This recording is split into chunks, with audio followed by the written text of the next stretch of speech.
The doctor on call that day basically saved my life, and he did a 14-hour long surgery to repair that. So, can you imagine sitting, like doing everything at homework for 14 hours, like a math problem for 14 hours straight? Yes. Yeah, I had, my head busted open once, so I had to be there for about 5 to 6 hours. Imagine it's 14 hours, that's over twice as long as that. That is a long time just to concentrate. So that doctor really saved my life, basically, and then had a bunch of other surgeries nearly as important as that. But then after all the surgeries were over, I had to go to rehabilitation. So I did crazy stuff like this, where they make me kick a ball, because I like soccer, so we try to implement some stuff that I like. What happened with my head sort of thing? I didn't know what happened. I was just walking through the window, and I was just going to school with my mom and my sister. I wasn't looking where I was going, and I tripped and hit my head on concrete and busted it open. Anyone else? Anything else? Okay. Your father died? Sorry to hear that. I got ran over. Okay. Yes. I broke my arm, I didn't expect that now. Alright. So, let me ask you a question. Do people have accidents? Do car accidents happen? Do arms break? Do people die? Yes. It's hard for us to accept that sometimes, but things change.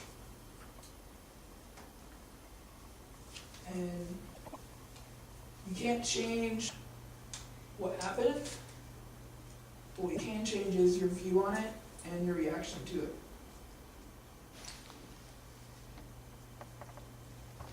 You can let it consume you and defeat you, or you can become a better person for it, and you can maybe help someone else that lost someone that's just going through it. And maybe now you have some experience of how to deal with that pain, and maybe you can help someone else, which will give a meaning to it.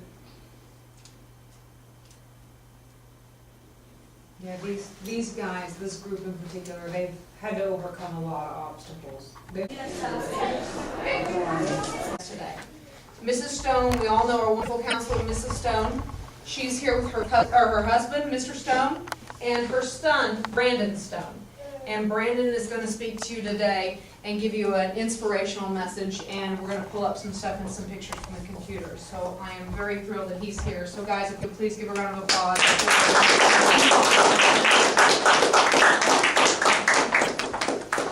Guys, I'm going to start off with a funny joke, but I couldn't think of any. Just going to share with you guys a little about my story. Like she said, I'm Mrs. Stone's kid. I'm a middle child. Behave yourself. I can't see. Okay, we're good. Anyone else good? I used to be a soccer player. I was huge into sports, really athletic. Used to work out on the beach in the summers, taking pictures. I'm a photographer, very active.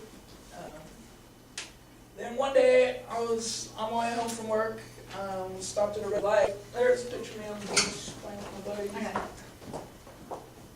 The one with the shaved head.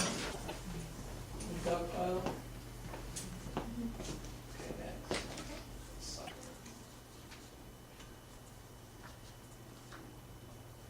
Top left, high school soccer team. I was the best one on the team.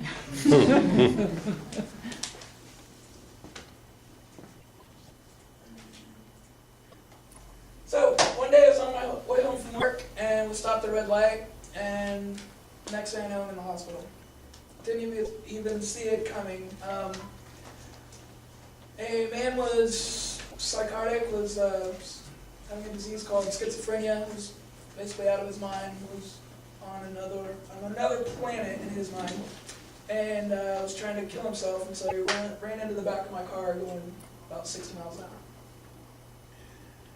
And so the impact forced all my organs up into my chest, damaged part of my aorta, which is the descending aorta, which is the big old vein that comes down from the heart. Broke some of my vertebrae in my back and damaged my spinal cord.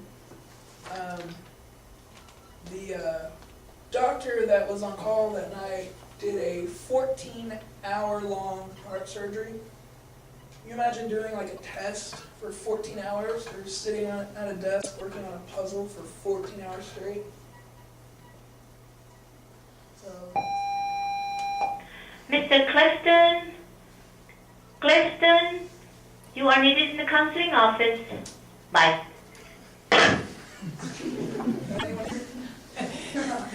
No, Sebastian and I have confirmed that Clifton is a nerd. He passed the nerd test with flying colors. Yep. Okay. Yes. Don't worry, I'll give it to you in a second. Alright, so luckily that Mr. Scott Silvestri, the guy that did that heart surgery, he basically saved one of the doctors that saved my life. While he was doing that surgery, I was actually technically dead because the functions of my heart were being performed by a machine. And so, technically you can say I was dead. Came back. So I might be a ghost, you never know. Joke. There we go. Alright. One of the doctors came in and said to my mom while I was there, he said, I was never going to walk again.